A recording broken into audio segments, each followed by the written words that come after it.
أعوذ بالله من الشيطان الرجيم. بسم الله الرحمن الرحيم. سورة الفيل. ألم تر كيف فعل ربك بأصحاب الفيل؟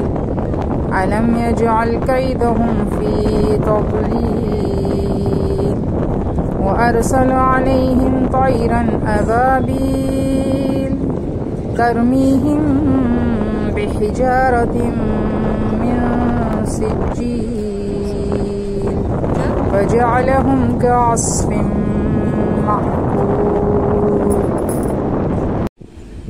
سورة قريش. بسم الله الرحمن الرحيم. لإيلاف قريش إيلافهم رحلة الشتاء والصيف فليعبدوا رب هذا البيت الذي أطعمهم من جوع وآمنهم من خوف. سورة ماعون. بسم الله الرحمن الرحيم.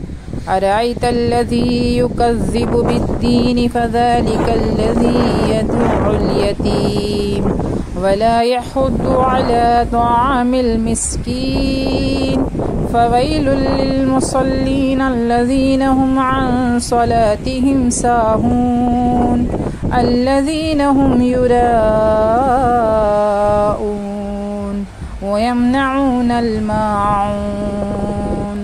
آمنت بالله صدق الله العلي العظيم.